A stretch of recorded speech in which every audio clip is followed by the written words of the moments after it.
Guys, welcome to the Last Set Podcast, episode 140. We are officially only 10 away from the big 150, and today's guest, we've got motherfucking Tom Barnes. What's good, brother? How's it going, man? Thank you for having me on. It's good to have you on, man. So let's do a little, I'm just do a little bit of recap why I wanted to have you on today. So not that long ago, I had Kai on. Shout out to Kai and all that. He was the one who helped me set this up and recommended you and all. And then I realized we've actually seen each other a couple of times around in the gym. And then he sent me your details, and I was like, all right, let's get this guy on. And then he sends me the link to your 300 kilogram deadlift, which you put up not that long ago. And I thought to myself, okay, he's the perfect fucking guest. Yeah. Okay. Oh, was the Kai interview before or after the 300 kilo deadlift? The Kai interview was before, then he sent me the video. Yeah, right. Okay. Yeah. Awesome. Shout out Kai. Yeah. So tell me, man. Give the audience a little bit of a background about yourself. So I'm Tom Barnes. I guess I originated in dunking. So I don't know if you view my Instagram, but if you scroll all the way to the bottom, I started with dunking. And what dunking is, if you think of basketball, jumping up, putting the ball in the hoop. I don't actually play basketball itself. I used to, but then I kind of fell in love with just the dunking part of it. Found out there was a whole community. I was like, okay, jumping higher, doing tricks and putting the ball in the rim. It kind of just became like a hobby for me. Obviously, because dunking, if you want to jump higher, you need to learn strength and conditioning. If you want to reach those next levels, kind of fell in love with the gym. So not only do I enjoy dunking, I enjoy powerlifting, bodybuilding, like power building. So that's kind of what I've got into recently. Yeah. And you also have a Bachelor of Science in, was it Sports Science? Sports Science from Curtin, yes. Very nice. Yes. And what year did you graduate? Last year. Last year? Oh, Yeah, so end of last year. So I'm literally first year out. Oh, nice. First year out in the big world. That's Yeah. it, yes. How old are you, bro? 21. 20? Oh, shit. I thought you were older than me. Really? Wait. I'm 23. Oh, no, I'm 21, man. Nah, man. I mean, you're doing great for 21. Appreciate Because fucking whenever I see you training, man, you're always putting up like these massive lifts. And for someone who's actually as tall as yourself, that's not easy to do as well. In terms of powerlifting? Yeah. Yeah. Like whenever I see a lot of, not all of them, obviously, but a lot of powerlifters I see are below 6 foot at least.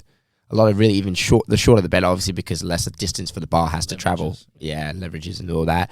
So one of the main things that I want to kick this podcast off starting about was like, what was your progress? Like, what was your periodization leading up to that 300 kilogram deadlift? Okay, so I was actually talking to someone about this like yesterday. The first time I ever deadlifted was the middle of 2021, so last year. And the first time I ever tried to deadlift, picked up a barbell, I got 180 kilos. And I was like, okay, I don't know if that's good. Kind of like watched around like what's considered good or what, and then kind of realized I kind of have a talent for this one particular lift for whatever reason. Yeah. Like, mate, if you're telling me you can put up 180 for the first lift, that's 4 plates. That's fucking huge. And it was conventional as well. That's the other thing. Yeah. And the weird thing is, that was in the morning, and I was like, that was kind of easy. I came back in the night and did 190, same day. So then, the rest of that year, I kind of just, it was literally every week I was PRing by like 5-10 kilos for no reason, because I wasn't really training smart then, until like really the start of this year, and I was like, okay, 300 kilo deadlift, that's kind of like a priority now. Then I'm like, okay, let's get smart about this, because you can only get away with training dumb for so long. Yeah. Before you like plateau. So, yeah. Fair enough. Yeah. So, how long were you dunking for though? I've been dunking since 2018. 18. So I was 17 when I first dunked. Okay. All right. So, did you always have this natural athletic ability for explosiveness, or was it something that you feel like you learned along the way? I've always been above average in terms of athletics. Like, the whole athletics carnival at school, I was always, top 5 in sprinting, jumping, whatever. But I couldn't touch the rim when I was in my year 12. So nothing special. Because you see all these American kids doing between the legs in high school and all that, right? Yeah. So, not a genetic freak, I don't think. I feel like my, genetic power is the ability to train hard and recover in that sense. Not I didn't start at a high point, if that makes sense. Okay. Yeah. Okay. So when you were going through this and all, like realizing, okay, we're going to hit 300, like, did you have somebody working with you and all that, or is this something you periodized along the way by learning from yourself? In terms of actual workout, like periodization, that was all me. Mm-hmm. But obviously, I had mates helping me get through the workouts because some of them were grueling, like 5x8 at 210. Terrible stuff, right? You feel sick, all that kind of stuff. I had my mate Hack, shout out Hack. He would be there screaming at me like, how bad do you want this? All of that. Kai kind of helped me stay healthy throughout it. So if something came up, I'm like, oh, my hamstring's bugging me a little bit, or my lower back, whatever, I'd message him. He'd tell me kind of, what to do, and he'd help me out. He also cracked my back once at Canning Vale Revo, and it was like the loudest thing you've ever heard. Wait, what happened? He like cracked my back, so I was like on the ground, and you know how you do the whole push, like breathe out, push. I question like the validity of that stuff. I've had a few arguments. I've heard a few arguments from experts saying that it can do more harm than good, and it can do more. If you get someone who knows how to do it really, really well and all that, Cairo. Man. Yeah. I think if people like it because it sounds nice. That's the thing. It sounds nice, therefore it must be good for me. But it's like maybe mess them off for you. Literally, yeah. Yeah. So then you were building up, like, what were you doing as well for like accessory work and all that? Like, or as a better question, like how many days a week were you deadlifting building up to it? 3 at most. 3. It was Monday, Wednesday, Friday. Okay. And like, were you mainly focusing on things like deficit deadlifts, or did you know? No, bro. Like, it was literally normal conventional deadlifts. Obviously, I'd have to change up the sets and reps as I got closer to the 1 rep attempt. Okay. So started really high volume, kind of like tapered it down. You would know that's exactly how you got to do it. Accessories, I just did things like RDLs, hamstring curls, all the normal stuff. No secret exercise or anything like that. Also, my squat went up a significant amount during that time, just because obviously a squat's still going to carry over a little bit to deadlifting. And other than that, that's kind of what I did. To continue jumping twice a week, doing a bit of jump training on my off days, I guess.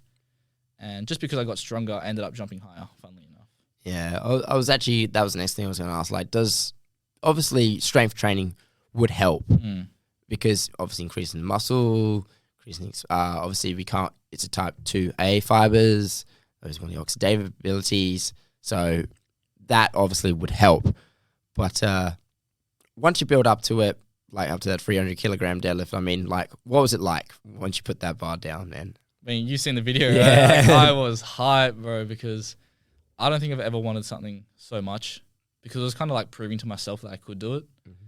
And 300 at 75 kilos is just, well, it's not like something you see every day, right? No. So 4 times body weight conventional. Although it was like a very slow rep, I was still like stoked that I got it. Yeah. And how long ago was this again? It was April 6th. April. So been a few months ago. What are your plans now? Do you want to go for the next one? Because how many plates is a side? 7. 7 plates a side. If you're using 20s. Fuck. Yeah, that's right. Yeah. So do you have any plans like to try and go up a little bit higher? We're going to try and attempt another one. So yeah, the plan was, until like a month ago, it was to go for the Australian deadlift record, which is 306. So Really? I have to get 307. This is at 76 kilos body weight. Oh, is that how much you weighed at the time? Fuck. Yeah. That's lighter than me, dude. So yeah, that was the goal. I'm like, okay, I'm kind of close. I want to enter a competition, see what I can do, see how close I can get to the Australian record. Unfortunately, a month ago, I thought I hurt my glute. I'm not actually sure how I did this. It might have been, I feel like it was split squatting because it's something I'd never done, and I kind of just jumped into it too fast. And I thought I hurt my glute, but actually it was my disc between L1 and L2. So that's something I'm trying to like recover from at the moment. Oh, so tell me about that. Like, did you get it checked out? Yeah, I got it checked out last Wednesday. Ran me through all these tests. And the one thing that gave it away was the fact when I cough, my glute flares up, which doesn't make sense. But the thing, obviously, since it's a spine thing, you're coughing, it's compressing there. And then the nerve, obviously, everything's inflamed near the disc, pinches the nerve. That nerve is like innervating the glute, hurts my glute. Whoa. So I thought it was glute for a whole month. I'm foam rolling this thing and hot baths, all that stretching. And then apparently that wasn't even doing anything because that wasn't the issue. Wow. Which is really, it's nice to know that now. But yeah. So what did the doctor recommend then? So this was last Wednesday. It's currently Monday. Yeah. Yeah. 2-3 weeks, kind of lay off it. Don't load it to what you normally would, because obviously it's a disc, and what's the role of the intervertebral disc? It's like compression, right? Like force absorption.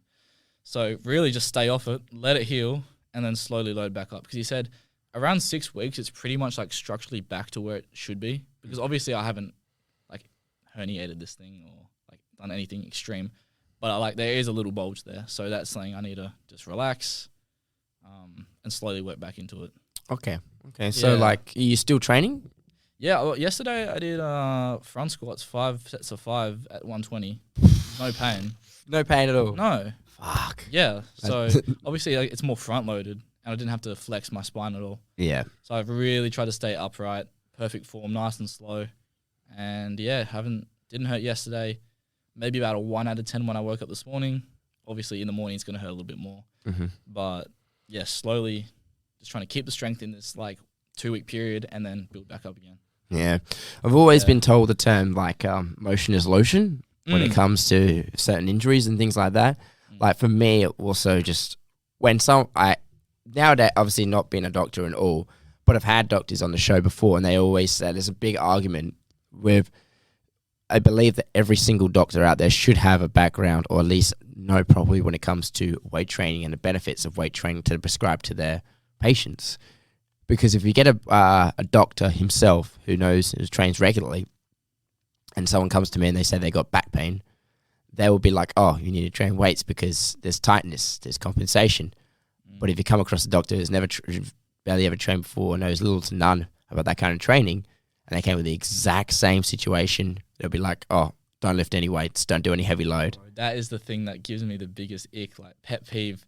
I hate people who say that you get any kind of injury, and it's like, stop doing what you're doing immediately, sit on the bed for 10 weeks. It's like, yeah, you'll feel better because it's going to heal, but at the same time, you're going to lose all that progress. You're going to come back, try and do the same thing again, you're going to hurt yourself again. And you're just going to kind of go through the cycle of getting injured, recovering, getting injured, because you're not actually addressing the problem itself, like little weaknesses in an area you wouldn't even think there's a weakness, right? Exactly. It's becoming well, that's why nowadays you see more and more people on Instagram as well is in medical world, like people are prescribing weight training. Like I always forget his name, but he's the guy who runs Squat University. I know who you're talking about. Yeah. Yes.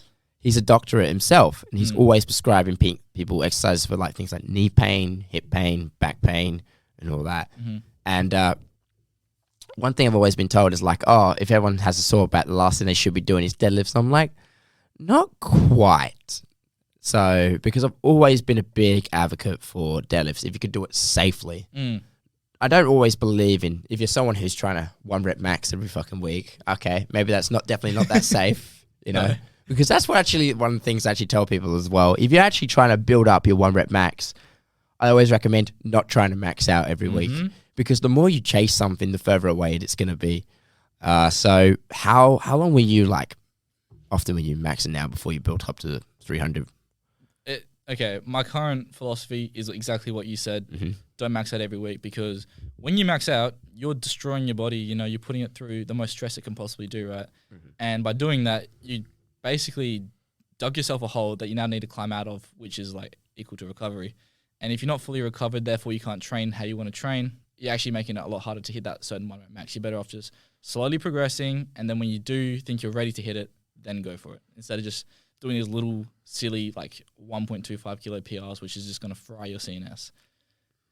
Saying that, leading up to 300 kilo deadlift, it was kind of every 2 weeks I would still hit like a 3 rep max or a 5 rep max. That's it. That's actually that's definitely legitimate, I would say. I honestly have always just like that. I feel like that one or those two, there's not much distance in between. But the 3 and the 4s, that area, okay, the RP is a little bit lower. So that's why I do actually honestly believe that'll be a little bit more manageable if you build up to it correctly as well. Because I've had like strength athletes obviously on the show and many powerlifters before, they tell me like 1 to 2 rep range, you should no longer spend more than 1 to 2 weeks. There's some diet powerlifters treat it like the reps is the rep at range, like 3s or 4s or 5s. That's how long you want to spend in that zone in terms of weeks as well. Okay. Yeah. It's not a 100% proven philosophy. It's something you hear often, but when I heard about it, it kind of makes sense in a That's got way. me thinking now. Okay. Yeah. It's interesting. Because it's like, he was saying to me, well, how long do you normally spend in like a hypertrophy? You broke it down, like how long do you normally spend in a hypertrophy block? And I say a good 6 to 8 weeks. And he's like, okay, why do you think that is? And I was like, maybe because that's how long it takes to adapt. And I was like, okay, that's another thing. But he was also saying, well, what's the rep range for hypertrophy? 8 to 12. There you go. So that's why it's 6 to 8, 8 to answering 12. your own question. Yeah. And not even that, but that's also how long people, if people going from complete mesocycle, they spend, how many reps are you going to be doing for power? He goes roughly around 1 to 3. And how many often do you spend in power? 1 to 3 weeks. When you're peaking, right? Yeah. Or close to peaking. Yeah. So again, not a doctor, 100%. If you want to, people who I say don't take it as gospel or pull. There's other people I have on to explain their situations anyway. So tell me a little bit about JumpX, man. Okay. Tell me how you got this idea. Okay, so JumpX, obviously trying to dunk since I was 17, first dunked when I was 17. You know, fell in love with the whole dunking community, the whole YouTube community, Instagram community when it comes to dunking. So I know a lot of people doing similar stuff. There's obviously other companies that do similar stuff. And then kind of growing up, as I went through uni, watching all of these other companies do similar stuff to what we do at JumpX right now, I'm kind of like, yeah, I want to do that. Mm. And I didn't actually think it was going to become a thing until... So I met Austin in 2020, like before the first lockdown. Mm-hmm. We were just dunking on one of the courts. He comes over and goes, what are you guys doing? And then I kind of explained what we're into. At that time, he was playing basketball but wanted to dunk. And ever since then, he kind of just put basketball to the side and said, it's dunk life. So 2 years go by, or like 1.5 years go by. We dunk with each other twice a week, train with each other like pretty much every other day. So we get really close at this point. And then eventually we kind of come to the conclusion like we could use each other's strengths right here, right? And then, you know, we have to do all the groundwork in making a business, all that kind of stuff. And then JumpX was formed. So, but what we do is it's an online kind of coaching service. So every athlete gets a program individualized for their own needs, because we believe personally you're going to get a lot more progress if your program's made for you, not just a cookie cutter. Because you got to kind of think, you know, you go online, you buy a one-off program, who's it actually made for? Yeah, it's not cookie cutter. Yes. Yeah. And, you know, we had a athlete who was 43 years old, 5'10", and started dunking. Really? Yes, at that age? Yes. Yeah, 43. Fuck. From the UK. Shout out Isaiah. And then, obviously, we couldn't give him the same training we give a 17-year-old. Because when you're 43...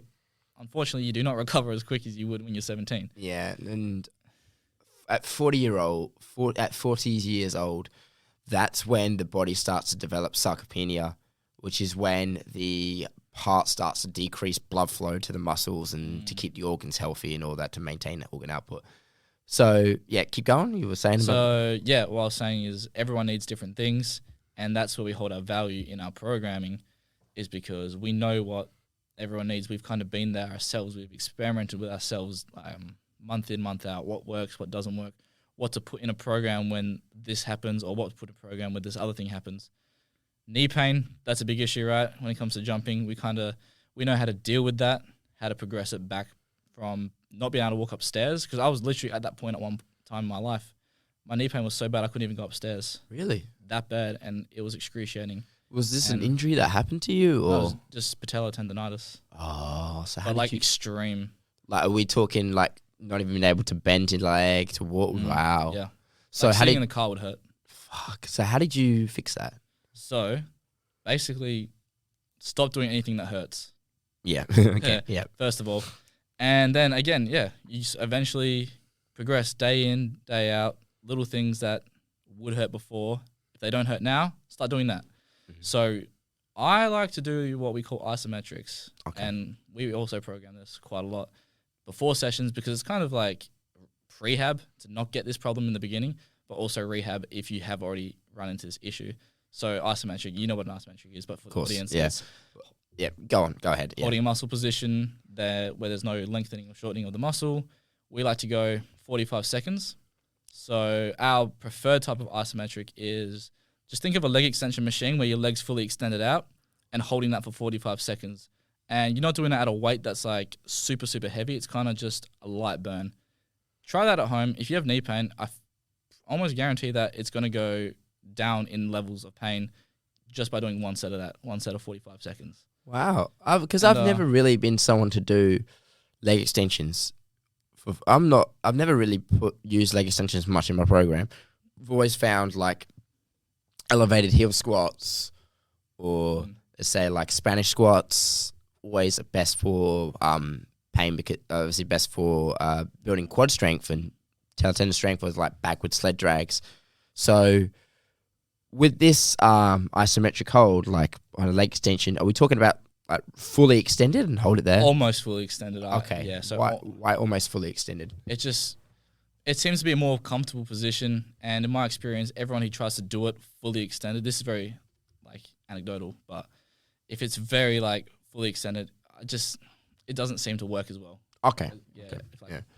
The reason we do this is there's actually an Australian researcher called Ebony Rio, and she has a whole article on isometrics and how it can decrease tendon pain.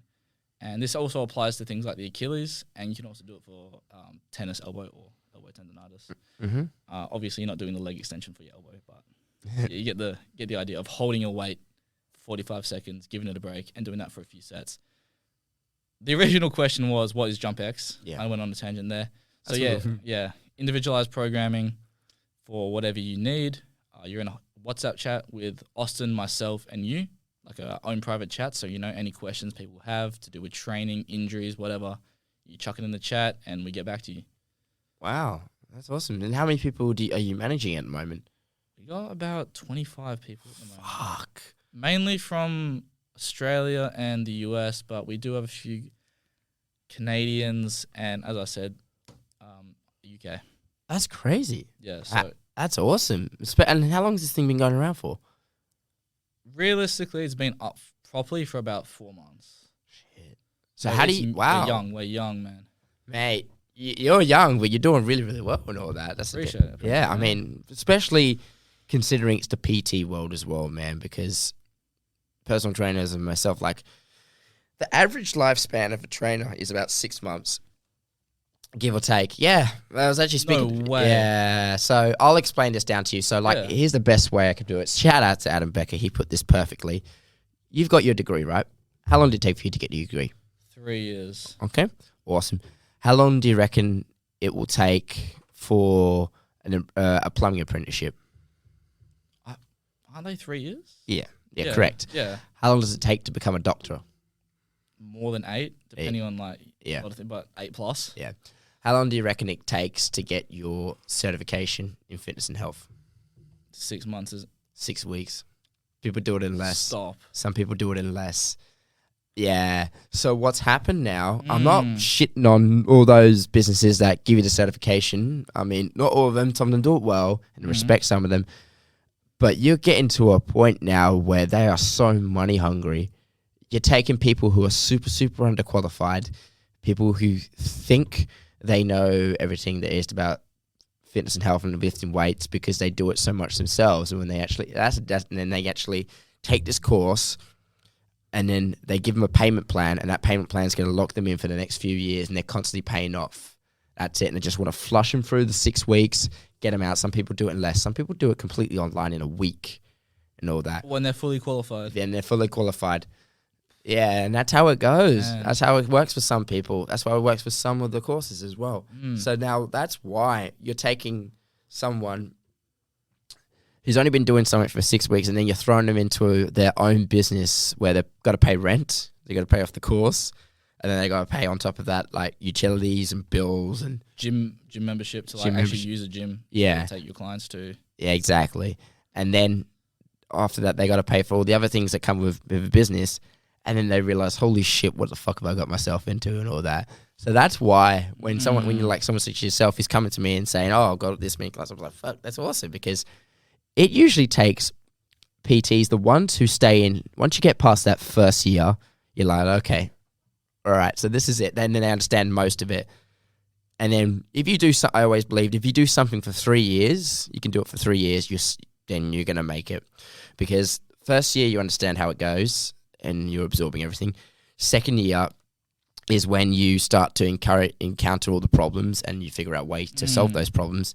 And then the third one is when you become used to a lot of it, you decide, is this something I want to keep solving or is it something I want to move on from?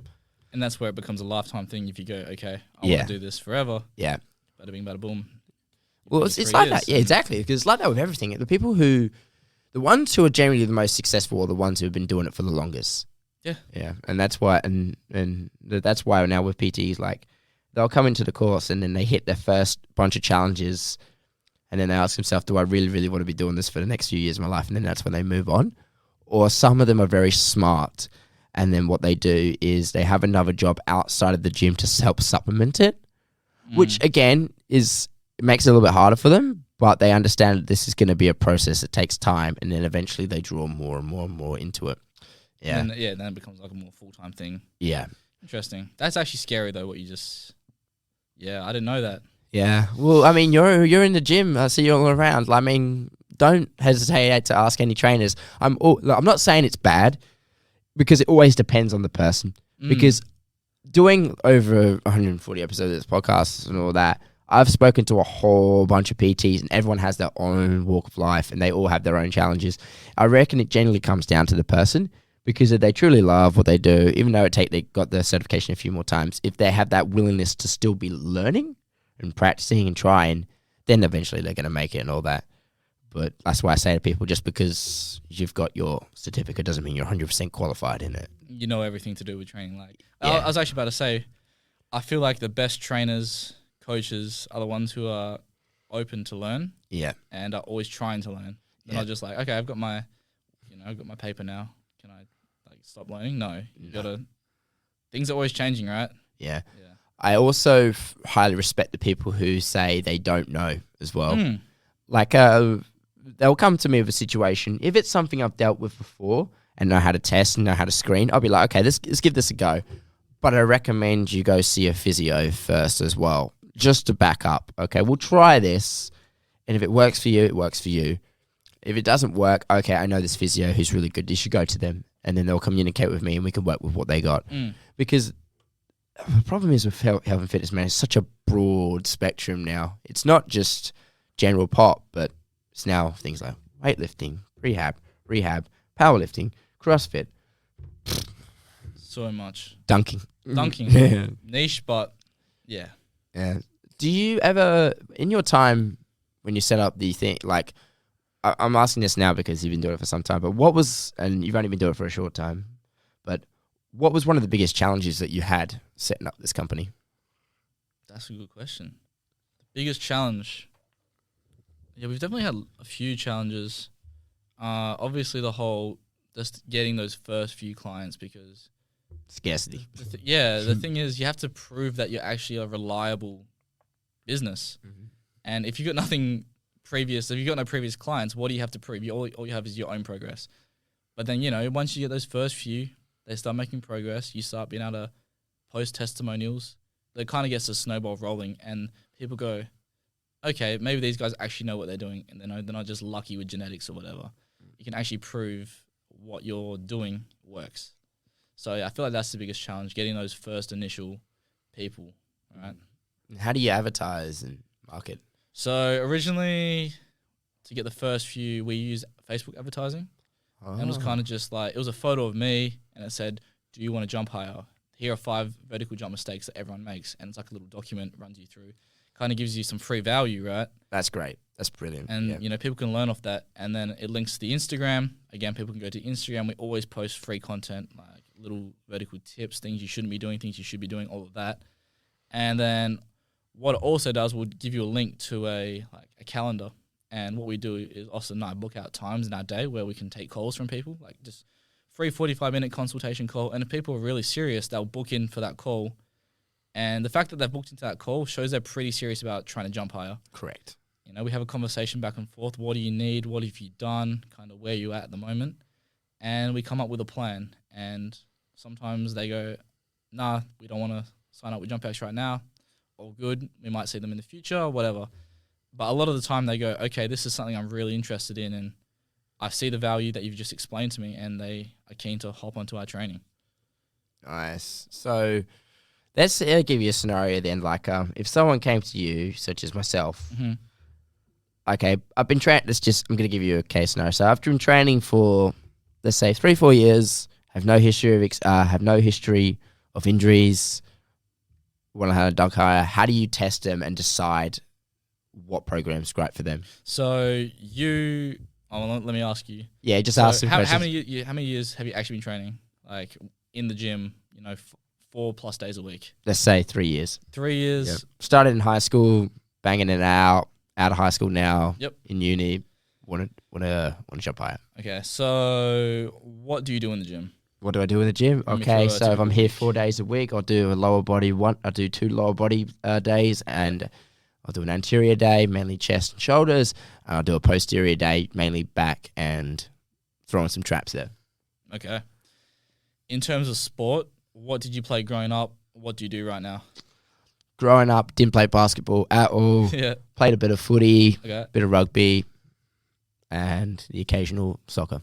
And currently? Just gym? Currently just gym. Just gym, okay. Yeah.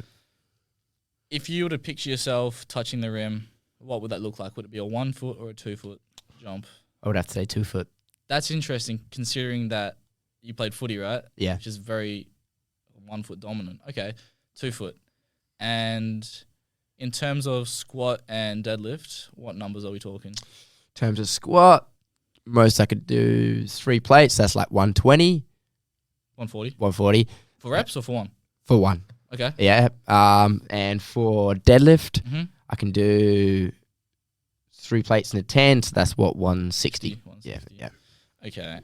So not much of a jumping specific background for you, right? So I feel like the best way you would get better is getting jump reps in. So your program would consist of a lot of jumping exercises. I need to look at your form before I gave you, because if your form was terrible at jumping, the first thing we'd do is make sure that gets right, because there's no point reinforcing terrible form, okay?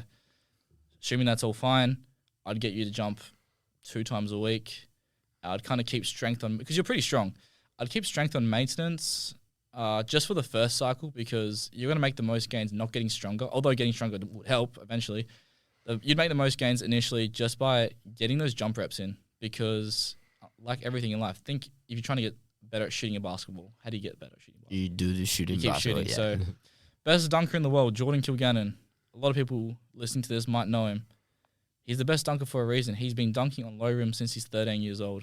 And now he's he's like 30 now. Jeez. So 13 years of jumping like multiple times a week. Yeah, you're going to get good at it, right? So yeah, I'd get you jumping a lot. Strength on maintenance, upper body, we could talk about that depending on how much of a priority it is for you. Like if you want to look aesthetic when you jump. Because for a lot of basketball players, they're actually afraid of doing upper body. Like we give them in their program, they message us, they're like, "Oh, I'm scared. I'm going to get too big, or I'm going to throw my shot off." But and how would you combat that? Personally, myself, I would say, well, if you think about it, like basketball is actually a lot more physical than it looks. Like, for example, you have to be able to push over a defender, so that's what bench press is for, pushing power. You need, obviously, shoulder strength as well, and you're also going to need shoulder endurance if you're constantly shooting. Another thing is, I would say you definitely need tricep strength, because shooting a basketball, to me, looks like a big tricep extension. Yeah. So, I'd say similar things to you. Think about, in all those training sessions when your arms are feeling tired, your legs are feeling tired when you're at the free throw line in a game. Imagine if that was like all gone and all you could focus on was the actual shot. Wouldn't that be crazy? A good example I like to use is, do you know Steph Curry, NBA player? Yeah. Look at him in his 2015 season when he won his first championship, or 2014-2015 season. He was skinny.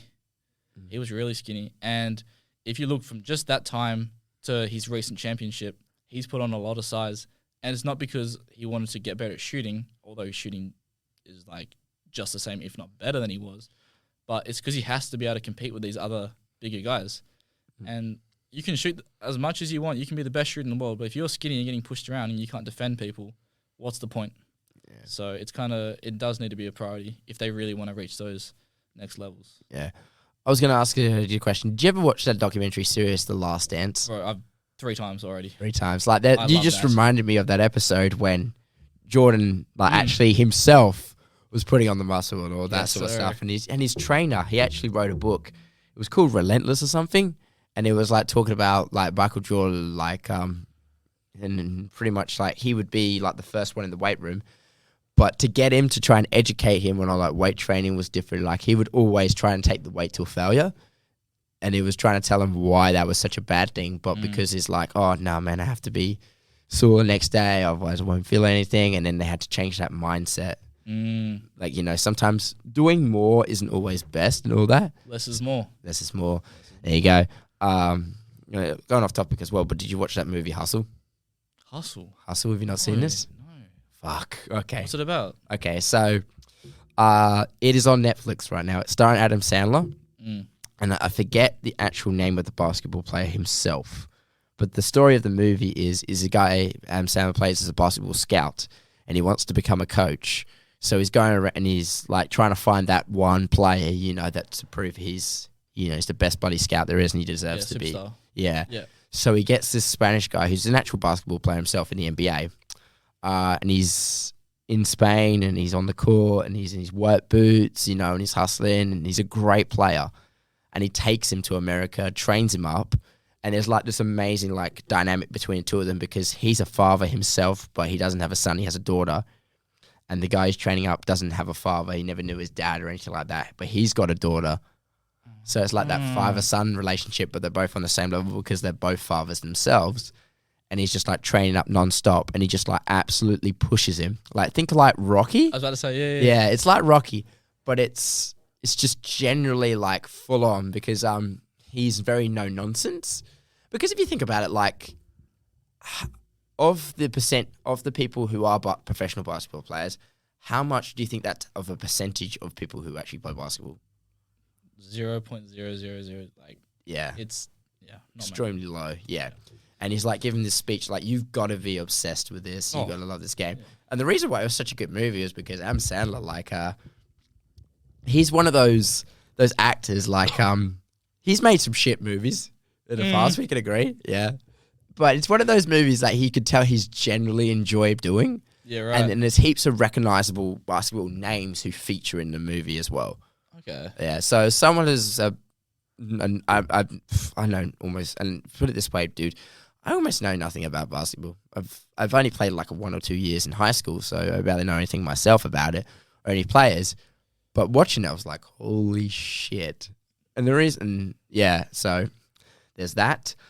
Anyway, so going off topic there, highly recommend it for yourself, though. And also highly recommend that to anyone who's listening as well who wants a good movie as well to pass time. So what's the plan right now and where you're hoping to take JumpX? Like, do you have a set plan where you want to be this year, next year with your friend? Obviously, we just want to keep growing our social media presence, getting more people on board, helping more people jump higher. Kind of just want to build a community, right? On Facebook, we have a JumpX community group where anyone can join. And on that page, you can just post your wins, I hit this dunk today. People can see it. And everyone, obviously, if they're on the page, they're interested in jumping. We also post on the page, okay, guys, 12 p.m., come down, come dunk with us. Here's the location. This is where we're going to be, like court 5 or whatever. So people can organize, the week before, okay, I want to go dunk with all these guys who are going to go down to the court. And we can kind of have a massive dunk session with all these people interested in jumping higher. And then we can see them in person, obviously give that better guidance on how to jump higher. Because if I see someone jumping in person, it's way easier than just looking at a video online. So, wow. Yeah. Far out. And this is all completely online as well. Do you ever do any in-person sessions or? Myself or JumpX? Yourself. Myself, yes. JumpX, no. So I have in-person clients who I train. Not all of them are vertical jumps. Some of them are just, to look better, to feel better about themselves. Have a net bowler So it's not just about jumping high in netball, change of direction, strength, just, general strength, endurance, all that kind of stuff. I actually have a dunker I train in person who's my cousin. Mm-hmm. He took a little hiatus for a little bit and he's coming back now. So he got to the point where he was touching the rim and then in a year he was going for between the legs dunks. So he progressed very quickly. So what's between the legs dunks? So like a dunk where you pull the ball between your legs and shit. dunk it, right? Wow. So in a year, that's insane progress. And now he's coming back, and we're going to get him even better. Right. So yeah. And have you worked with any actual professional basketball players, or is this mainly just general population? The stuff I do right now is general population. However, for like prac for uni, so it's kind of like work experience. I was at Warwick Stadium, which is a basketball stadium up north in Perth, and I trained with the NBL 1 dudes and also the state netball girls. Oh. So yeah, got a big experience in the weight room, see how their programs are made, compare it to mine. And a lot of the way I program now is actually because of the guy who I was under guidance from, which is Lawrence. And he's probably one of the smartest coaches I've ever seen. So he was a big reason of like how I program now. Oh, okay. How did you come across Lawrence and all that?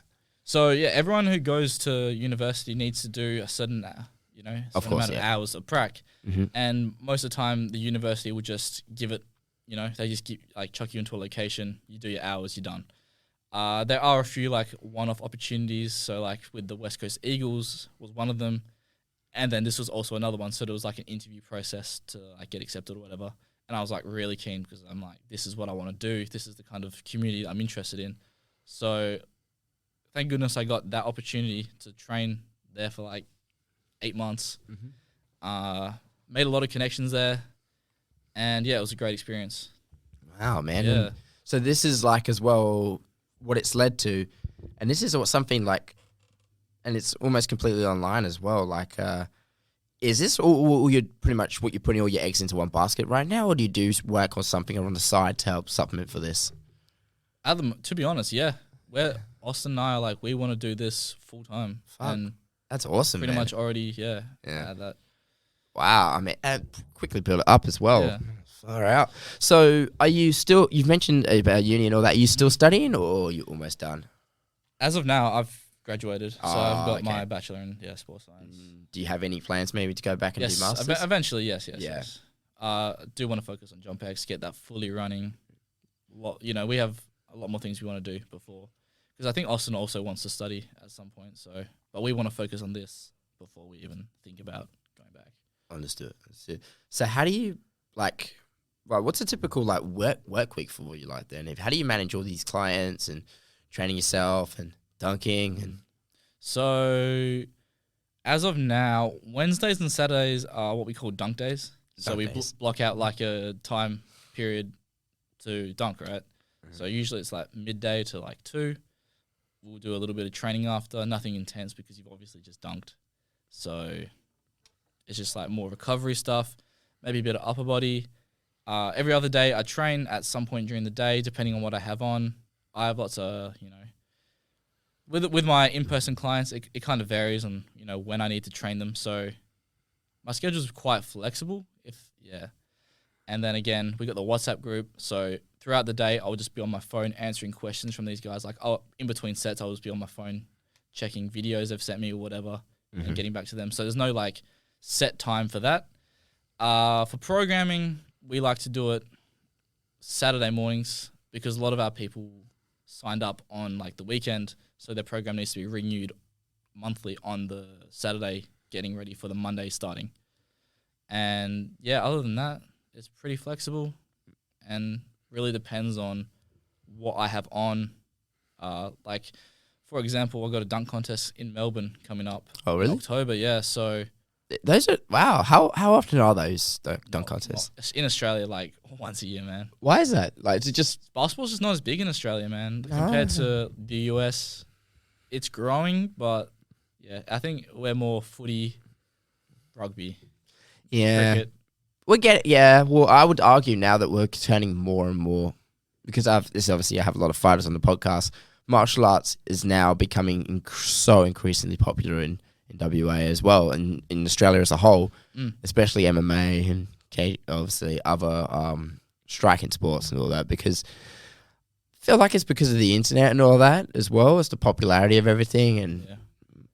as well, so it just comes down to deep primal parts of our brains as a whole as human beings. But so tell me about this dunk contest. Like, how do you score in a dunk contest? Like, break it down for someone such as myself who knows nothing about this. About dunking, like dunk contest. Yeah. So usually, most contests are just 1 to 10, and there'll be like 3 to 5 judges, and they all score 1 to 10. You get your average score, or like you add the scores up.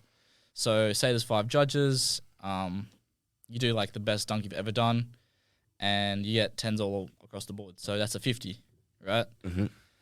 Everyone else goes, you get given a score. Usually what the layout will be like 2 dunks first round, you add your score up, and say there's 5 dunkers, 2 of them will go into the final, then battle out in the final, do another dunk, and then the highest score in the final is the winner. It's not complicated. It's not like a fine art or like a recognized sport. It's kind of just more like a exhibition show.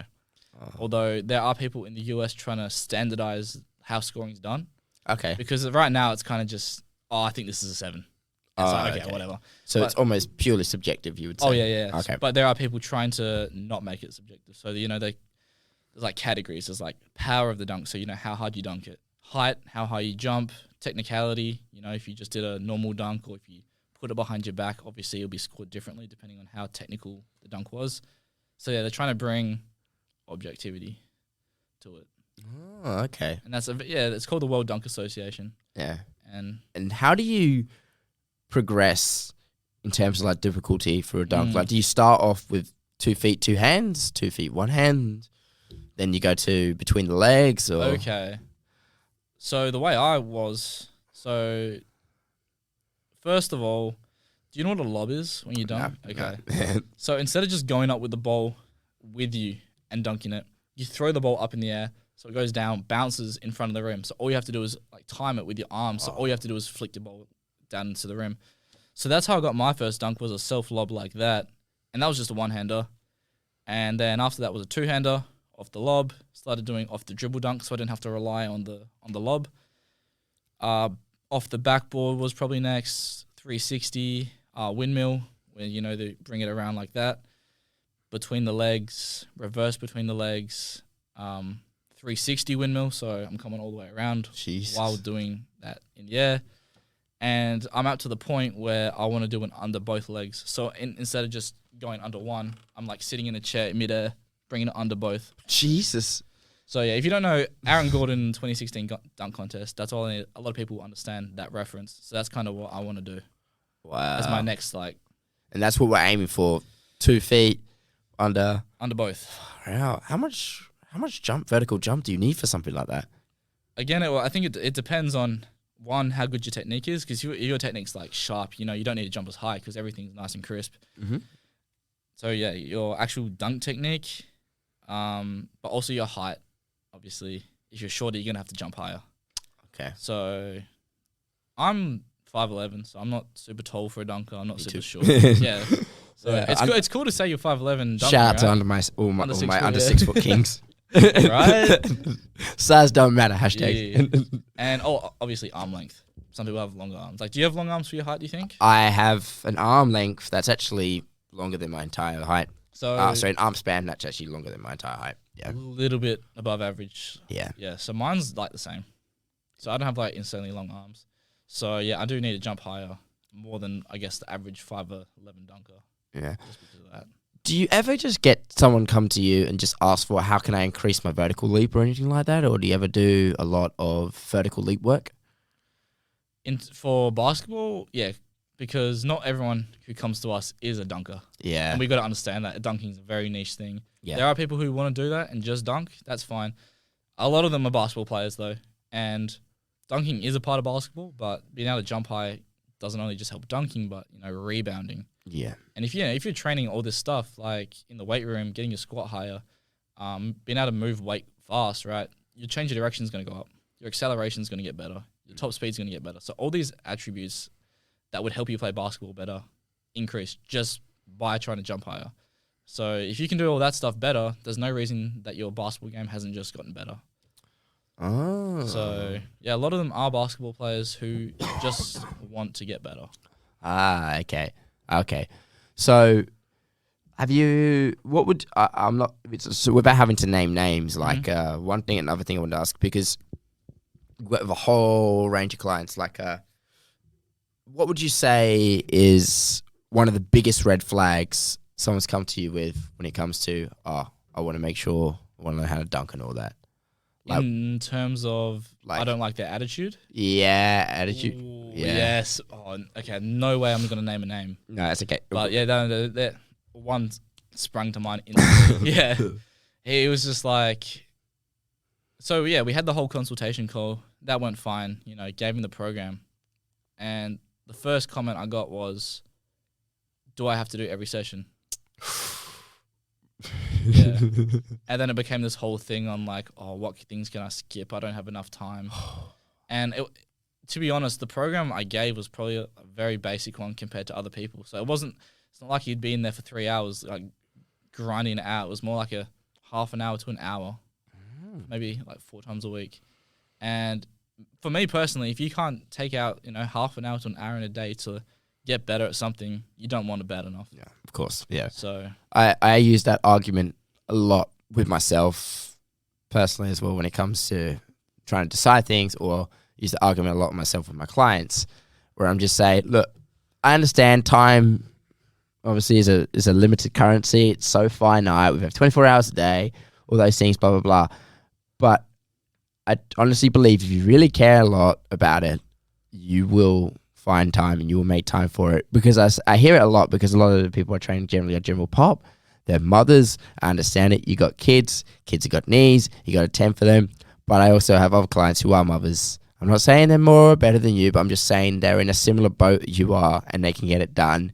And then, believe it or not, also tell myself the phrase, because there are so many people in this world, like, there's no uniquely special or uniquely special or iconic about any of your problems, and probably what you've gone through or going through, someone has gone through before, and if they can do it, so can you. And all that. But yeah. So how did you deal with this client then? Well, this is actually a problem that came up yesterday. So it's an ongoing text, back and forth. We're trying to figure out, like a middle ground, if you will, because we want him to train, and I'm trying to, encourage him, being like, bro, he has a potential. I've seen like where he's at right now. He's done no training in his past, and he's already like grabbing the rim, almost dunking, and he's like 6 foot. So I'm like, bro, if you want to get better, first of all, you're gonna have to train. But if you have any doubt about getting better, you shouldn't, because you're so like undertrained. Pretty much anything you're gonna do, you're gonna get better. Those newbie gains are like powerful, right? Yeah. That's like encouragement for him to kind of see those first bits of improvements. And if he sees improvement, I guarantee he'll be more inclined to do the training. Yeah, everyone loves those newbie games. Oh, yeah. So I remember that. Back in the day. Yeah. Well, that's the thing. Well, that's the best. That's one of the best things you see about personal training. I'm just like, trust me, man. Once you get to those newbie gains, you're not going to want to stop and all that. So it's the best thing once you get momentum's a very powerful thing. Oh, yeah. So the last thing I wanted to ask you, just before we wrap this up and all that, for you personally, not only in terms of attitude, but in terms of physicality and background, what would you define as like your 5-star client? Okay. Yeah. So in terms of attitude, yeah, in terms of physicality, like earlier on we talked about years lifting, sporting background. Okay. All that. So my perfect client. Yeah, ideal. Like nobody's perfect, but like, what's your ideal? So I want them to have like that almost like sick mentality of, I'm willing to do anything to get better. It's that Mamba mentality, Kobe Bryant mentality, right? So I know that they're adherence, 100%. They're not skipping a day. That's the first thing. In some ways, I almost want them not to be super genetically gifted. Okay. The thing I've seen is the best people at what they do aren't the most genetically gifted. And the reason for that, or my theory, is because if you grow up and you haven't had to work for your talent, right, you never learned those, like, how to get better, or you never learned the discipline to get better. So they kind of, yeah, they're good, but they never reach that elite level. But people who have a little bit of talent, they're not at that exact same level to start with, but they've had to learn how to get better. So yeah, maybe someone who's got a little bit of talent, but they're not super genetically gifted, so they're very inclined to get better. They've got almost a chip on their shoulder. They're like, okay, let's go. What do I need to do to get better? Mm-hmm. Sporting background, I think someone who's played a variety of sports growing up, soccer, footy. So they've gotten, growing up, they've gotten all these different kinds of movements embedded in their brain. So they can, generally what I find is someone who's played a lot of sport as a kid, their movement patterns in the gym, jumping, will just generally be better. Just because they've learned to learn. Neuromuscular coordination. Yeah, 100%. Yeah. So someone who's done all that, it just makes my life easier, doesn't it? Yeah. We found, I remember when I was in uni and all that, the people who are really good at squatting and squat technique and all that are generally people who have had a history of doing a lot of jumping sports, like things they were good at high jump as a kid, or they did a lot of netball, they did basketball themselves, or they just had a lot. That's one thing that we found as well. And people who have always had strong benching, all that, are people who just had a lot of physical sports that involved pushing or throwing balls just in general, because that movement, right? Yeah, it alone is pretty much a chest press and all. Yeah.